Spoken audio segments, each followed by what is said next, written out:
সুতরাং হিন্দু মুসলমানের লড়াই না, আরএসএস যারা ধর্মীয় কারবারি করে ধর্মকে বিভাজন করে, যারা ভেদাভেদ তৈরি করে ক্ষমতায় টিকে থাকতে চায়, তাদের বিরুদ্ধে আমাদের লড়াই। যারা সংবিধানকে বিপন্ন করতে চায়, তাদের বিরুদ্ধে আমাদের লড়াই।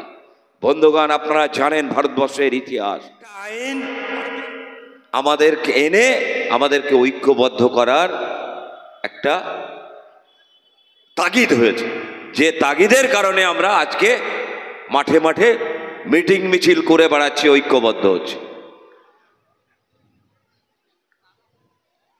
বন্ধুগণ, আপনারা জানেন যে বিষয়টা নিয়ে মহামান্য কলকাতা হাইকোর্টে বহু মামলা, সুপ্রিম কোর্টে বহু মামলা, আজকে হিয়ারিং ছিল। সেই মামলায় প্রধান বিচারপতি তিনি মামলা দীর্ঘক্ষণ ধরে শুনানি করেছেন। পরিশেষে তিনি একটা ইন্টারিম অর্ডার দেওয়ার জন্য একটা জায়গায় আসছিলেন, কিন্তু গভর্নমেন্ট পক্ষের আইনজীবীরা তারা বললেন আমাদেরকে সময় দেওয়া হোক, অ্যাট দিস স্টেজে ইন্টারিম অর্ডার দেবেন না, আমাদেরকে সময় দেওয়া হোক। শুনলে অবাক হবেন যে এবিপি আনন্দ আমাদের খবর প্রচার করে না, যে এবিপি আনন্দ আমাদের খবর অন্যভাবে পরিবেশন করে, সেই এবিপি আনন্দ একটা ক্যাপশন করেছে, বলছে ওয়াকফ বোর্ডে সুপ্রিম কোর্টের জাজমেন্ট নিয়ে বলছেন ওয়াকফ বোর্ডের 22 জনের মধ্যে 8 জন শুধু মুসলিম কেন? সুপ্রিম কোর্টের প্রধান বিচারপতি এই আইনের পরিপ্রেক্ষিতে সরকারকে করা হয়েছে, 22 জনের মধ্যে কেন 8 জন মুসলিম থাকবে? দ্বিতীয় প্রশ্ন করেছেন হিন্দুদের ধর্মীয় বোর্ডেও তাহলে মুসলিমদের রাখা হবে তো? প্রশ্নটা শুনে মনে হয় ভারতবর্ষ এখনো গণতান্ত্রিক আছে, ভারতবর্ষ এখনো ধর্মনিরপেক্ষ আছে, ভারতবর্ষের সংবিধান ধর্মনিরপেক্ষতার স্বীকার করে। সুতরাং কালকে আবার হিয়ারিং হবে, সেই হিয়ারিং এর পরে আমরা আপাতত অ্যাড ইন্টারিম অর্ডার, ইনজাংশন পাবো কিনা, স্টে অর্ডার পাবো কিনা এই আইনের বিরুদ্ধে, সেটা প্রশ্ন। যদি পাই তাহলে আবার ফাইনাল হিয়ারিং অনেক লম্বায় চলে যাবে। সুতরাং অধৈর্য হওয়ার ব্যাপার নেই, আন্দোলনটা অনেক বড় মাপের। যারা 31% মানুষের সমর্থন নিয়ে আরএসএস নামক হিন্দুত্ববাদী কায়েম করতে চাইছে, 31% মানুষের সমর্থন নিয়ে পার্লামেন্টের সংখ্যা অধিক্য দিয়ে দেখিয়ে আমরা জানিয়ে দিতে চাই আমরা কিন্তু রাস্তায় আছি 69% আপনাদের বিরুদ্ধে হয়ে। আপনারা মাত্র 31%-এর সমর্থন নিয়ে পার্লামেন্টের সরকার গড়েছেন এবং সেই সরকারের সেই 31%-এর সংখ্যাধিক্যে আপনারা অধিকার মানছেন, আপনারা জোর দেখাচ্ছেন। আমরা 69% মানুষ ধর্মনিরপেক্ষতায় বিশ্বাস করি।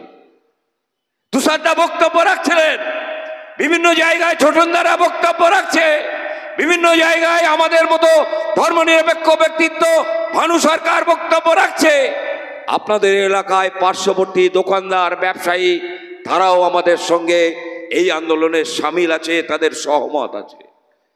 সুতরাং হিন্দু মুসলমানের লড়াই না, আরএসএস যারা ধর্মীয় কারবারি করে ধর্মকে বিভাজন করে, যারা ভেদাভেদ তৈরি করে ক্ষমতায় টিকে থাকতে চায়, তাদের বিরুদ্ধে আমাদের লড়াই। যারা সংবিধানকে বিপন্ন করতে চায়, তাদের বিরুদ্ধে আমাদের লড়াই। বন্ধুগণ, আপনারা জানেন ভারতবর্ষের ইতিহাস, ভারতবর্ষে দীর্ঘকাল ধরে মুঘলরা রাজত্ব করেছে, কিন্তু ভারতবর্ষের মাটিতে হিন্দুরা ছিল, হিন্দুদের অস্তিত্ব বিপন্ন হয়নি। এটাই ভারতবর্ষের ইতিহাস। ভারতবর্ষের ইতিহাস সংহতির কথা বলে। ভারতবর্ষে দীর্ঘকাল ধরে ব্রিটিশরা রাজত্ব করেছে, সেখানেও মুসলমানরা বিপন্ন হয়নি। এই ব্রিটিশদের ভারতবর্ষ থেকে তাড়ানোর ক্ষেত্রে মুসলিমদের ব্যাপক হারে অবদান ছিল আলেম ওলেমা সমাজের। তাই দিল্লি গেটে 64,000 মুসলমানের নাম সেখানে খোদিত আছে। সেজন্য ভারতবর্ষ যেদিন স্বাধীনতা অর্জন করেছিল সেদিন ভারতবর্ষের সংবিধানও ধর্মনিরপেক্ষতার কথা স্বীকার করে ভারতবর্ষের সংবিধানে হিন্দু মুসলমান শিখ খ্রিস্টান বৌদ্ধ জৈন খ্রিস্টান সকলের সমান অধিকার সুরক্ষিত করে দেওয়া হয়েছে। এটাই ভারতবর্ষ। এখানে হান্নান যদি হয় খরিদ্দার, তাহলে রামু হবে দোকানদার, আর রামু যদি হয় খরিদ্দার, হান্নান হবে দোকানদার। এটাই ভারতবর্ষ। এই কালচার নিয়ে আমরা দীর্ঘকাল ধরে চলে আসছি। হঠাৎ উগ্র হিন্দুত্ববাদ দিয়ে আপনি মানুষের বিভাজন করে চলবেন, মানুষের মধ্যে ভেদাভেদ তৈরি করবেন। আমার পিতামহের যে কবরস্থান, সেই কবরস্থানের কাগজ না দেখানোর কারণে আপনি বলবেন ওটা ওয়াক্ফ সম্পত্তি নয়, আপনি আদানি আম্বানিদের হাতে তুলে দেবেন। ভারতবর্ষের সুনাগরিকরা এটা কখনোই মেনে নিতে পারে না। সেজন্যে অল ইন্ডিয়া পার্সোনাল ল বোর্ড কলকাতায় সমাবেশ ডেকেছে আগামী 26 তারিখ। ব্রিগেড বিভ্রান্তি চলছিল কালকে, কিন্তু না, জট কেটে গেছে। সমাবেশ হবে এবং এই সমাবেশ হবে স্বাধীনতার পরে। ব্রিগেড সমাবেশ, এই সমাবেশ হবে ঐতিহাসিক সমাবেশ, যে সমাবেশ আপনার ভাই বাড়িতে থাকবে না, কলকাতায় থাকবে। আপনার মা সুস্থ হলে অবশ্যই কলকাতায় থাকবে, আপনার বোন অবশ্যই কলকাতায় যাবে, আপনার ছেলেটা সেও কলকাতায় যাবে। নিজ দায়িত্ব নিয়ে যাবে, ইমানি দায়িত্ব নিয়ে যাবে। নিজের পিতামহের কবরস্থানে রক্ষার জন্য যাবে, এলাকার মসজিদ রক্ষার জন্য যাবে, এলাকার মাদ্রাসা রক্ষার জন্য যাবে। এটা আমাদের নৈতিক দায়িত্ব। কেউ পাউরুটি খেতে দেবে না, কেউ গাড়ির টাকা দেবে না, কেউ তেল ভরা টাকা দেবে না, কেউ বলবে না ভাই চলো আমি বিরিয়ানি খেতে দেবো। নিজেদের দায়িত্ব নিয়ে আমাদের পৌঁছে যেতে হবে। প্রশাসনের বন্ধুরা আছেন, আজকের মিটিংয়ে তারা সহযোগিতা করছেন, কিন্তু তাদেরও দায়িত্ব আছে। 26 তারিখের ব্রিগেডের দুটোই মিটিং। আপনি যদি মনে করেন বেলা 10টায় গাড়ি ছেড়ে আমি 26 তারিখে পৌঁছাবো, পৌঁছাতে পারবেন না। হাসনাবাদ থানা, বসিরহাট থানা, মালঞ্চ মিনাখা থানা, নেজাট থানা পর গাড়ি আটকাবে। যানজট যাতে না তৈরি হয় সেজন্য তারা চেষ্টা চালাবে। সেজন্য ভোরবেলা নিজের দায়িত্ব নিয়ে গাড়িগুলো ছেড়ে দেবেন। প্রয়োজনে কলকাতায় কয়েক ঘন্টা বেশি সময় দেবেন। যারা ভোরবেলা যুবক ছেলেরা আছেন তাদেরকে বলছি ভোরবেলায় যাওয়ার দরকার নেই। গভীর রাতে বেরিয়ে যাবেন, সকালের মধ্যে পৌঁছে যাবেন কলকাতায়। একটা রাত নাই কলকাতায় ব্রিগেডের মাঠে কাটালেন। অনেক তো সময় দিয়েছেন সিপিএম এর জন্য, অনেক সময় দিয়েছেন তৃণমূলের জন্য, অনেক সময় দিয়েছেন কংগ্রেসের জন্য। আসুন না, নিজের পিতামহের কবরস্থান রক্ষার জন্য আমরা একটা দিন রাত যাপন করে কলকাতায় যাই। এটা আমাদের ইমানি দায়িত্ব। নিজেদের সম্পদ আমাদের উদ্ধার করতে হবে, রক্ষা করতে হবে। আসুন আমরা ঐক্যবদ্ধ হই।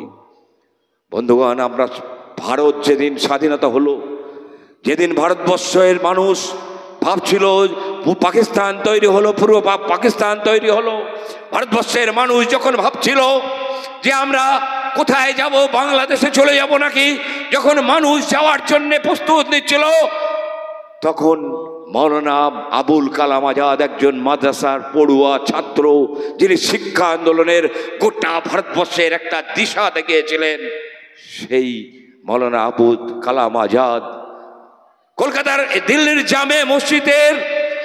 জামে মসজিদের তিনি সিঁড়িতে দাঁড়িয়ে বলেছিলেন, হে আমার মুসলিম ভাইরা, তোমরা কি বাংলাদেশে চলে যাবে?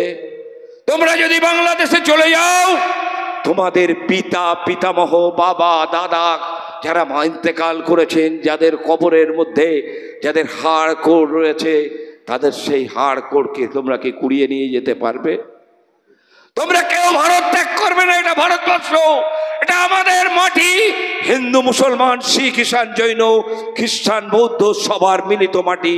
এই মাটি কখনোই আমরা ছেড়ে যাব না।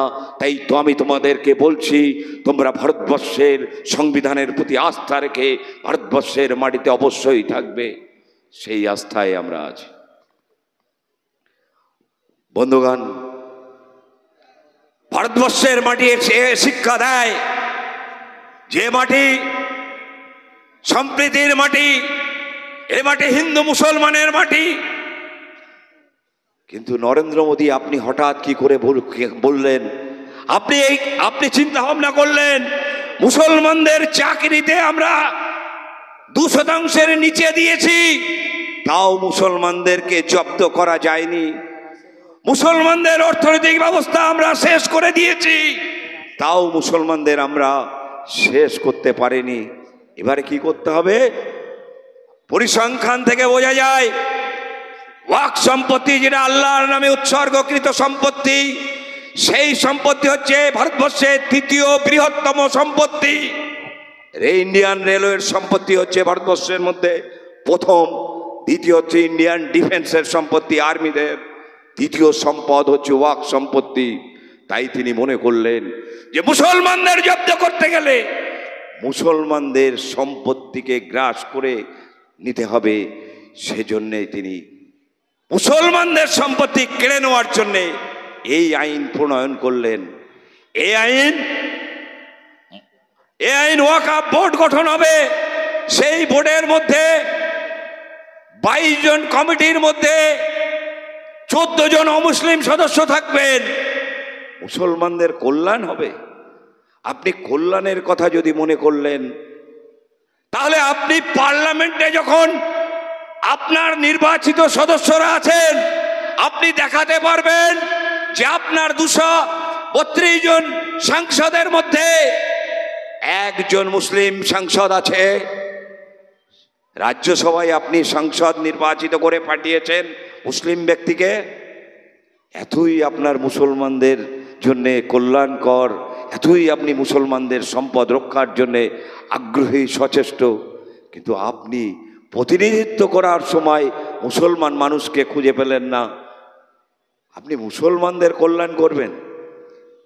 তাই আমি নরেন্দ্র মোদীদের কাছে জানাতে চাই, ভারতবর্ষের মানুষ আমরা ধর্ম নিরপেক্ষতায় বিশ্বাসী, ভারতবর্ষের সংবিধানের উপরে আস্থা রেখে আপনি অত্যন্ত দায়িত্বশীল। আপনি ভারতবর্ষের সংবিধানের উপরে হাত রেখে, প্রস্তাবনা এবং মৌলিক অধিকারের উপর হাত রেখে বলেছিলেন, we are the people of India having solemnly resolved to constitute India into a sovereign socialist secular republican socialism। এই 6টা শব্দকে মানতে হবে আপনাকে।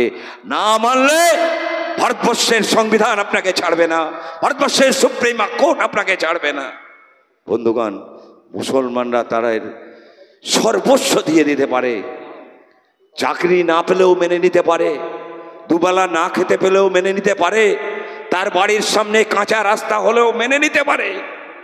কিন্তু মুসলমানরা তার বাবার কবরটা, তার দাদার কবরটা আপনি কেড়ে নেবেন, কখনোই মেনে নেবে না। আপনি পার্লামেন্টে দাঁড়িয়ে আইন পাশ করলেন, কিন্তু আপনি মনে রাখবেন, চকপাটলি এলাকার যখন কবরস্থান আপনি দখল করতে আসবেন আইন দেখিয়ে, চকপাটলির হাজারো হাজারো মানুষ, লাখো লাখো মানুষ যখন দাঁড়িয়ে থাকবে আল্লাহু আকবার বলে, তখন আপনি পারবেন না তাদের সম্পত্তির উপরে হাত বাড়াতে। বলুন নারায়ে তাকবীর, বলুন নারায়ে তাকবীর, নারায়ে তাকবীর। এটাই হচ্ছে মুসলমানদের। মুসলমানরা সব হারিয়েও মেনে নেবে, কিন্তু ঈমান হারাতে রাজি নেই। পিতামাতার কবর তারা কখনোই হারাতে দেবে না। তাই আগামী 26 তারিখের কলকাতায় ওই মহাসমাবেশে আপনাদের সবাইকে ঈমানি দায়িত্ব নিয়ে পৌঁছাতে হবে নিজে নিজে। যেতে রাজি আছেন? রাজি আছেন? সবাইকে পৌঁছাতে হবে। আমরাও সবাই সকাল সকাল আগের দিন রাত্রে পৌঁছে যাব। তা না হলে আর আন্দোলন হবে কিন্তু শান্তিপূর্ণ। রাস্তায় যাবেন, কেউ একটা ঝান্ডা ধরিয়ে দেবে, রাস্তায় দাঁড়িয়ে গেলেন, গাড়ি জ্যাম হয়ে গেল, গাড়িতে বাড়ি দিলেন, এমনটা করলে চলবে না। কৃষক আন্দোলন দেখেছিলেন পত্রপত্রিকায়, কতদিন ধরে চলেছে ওই কৃষি বিল বাতিলের দাবিতে, ওই আইন বাতিলের জন্য কতদিন লড়াই চলেছে। এটা তার থেকেও বড় লড়াই, কারণ সম্পদ তার থেকেও অনেক বেশি গুণ। সুতরাং এ লড়াই হবে আরও বেশি লড়াই। আজকে ব্রিগেড, কখনো চকপাটলি, কখনো বরুণহাট, কখনো হাড়োয়া, কখনো বসিরহাটে মঞ্চ বাঁধা হবে, ধর্ণা মঞ্চ চলতে থাকবে চারিদিকে, কিন্তু আন্দোলন কিন্তু শেষ হবে না। লড়াই চালিয়ে যেতে হবে। এ লড়াই শান্তিপূর্ণভাবে করতে হবে। রাস্তা অবরোধ করে কোনো হিন্দু ভাইয়ের বিরুদ্ধে আমাদের আন্দোলন নয়, কারণ এ লড়াই হবে শান্তিপূর্ণভাবেই আমাদের করতে হবে। প্রচুর হিন্দু ভাই যারা ধর্মনিরপেক্ষতায় বিশ্বাসী, তারা কিন্তু আমাদের সঙ্গে এ লড়াই আছে। সুতরাং কোনো মন্দির ভাঙব, মন্দিরের বিরুদ্ধে লড়াই করব, এটা কিন্তু নয়। আমাদের দাবি একটাই, যে ওয়াক্ফ সম্পত্তিতে যদি ওয়াক্ফ বোর্ডের কমিটিতে অমুসলিম ভাইয়েরা আসেন, তাহলে হিন্দু দেবত্বর সম্পত্তি আসুন না, এক দেশ এক আইন আমরা বানাই, হিন্দু দেবত্বর সম্পত্তিতে আমরা সেখানে মুসলিম প্রতিনিধি আপনারা ঢোকান, পারুন আসুন না পুরীর জগন্নাথ দেবের মন্দিরে মুসলিম ভাইদেরকে ঢোকান না, উন্নয়ন হোক। একই সঙ্গে যদি মুসলমানদের সম্পত্তিতে ওয়াক্ফ কমিটিতে যদি হিন্দু ভাইয়েরা ঢুকতে পারেন, আমাদের আপত্তি নেই। আমরা যদি ওই সমস্ত ট্রাস্টে অংশগ্রহণ আমাদের প্রতিনিধিরা করতে পারে, দেশ এক, আইন এক হবে। নরেন্দ্র মোদী আপনি বলেন, কিন্তু মুসলিমদের বেলায় আলাদা হবে আর হিন্দু ভাইদের জন্য আলাদা হবে, এটা হবে না। সুতরাং এই আন্দোলনে সবাইকে আগামী দিনে ধারাবাহিকভাবে লড়াই করতে হবে, শান্তিপূর্ণভাবে লড়াই করার আবেদন রেখে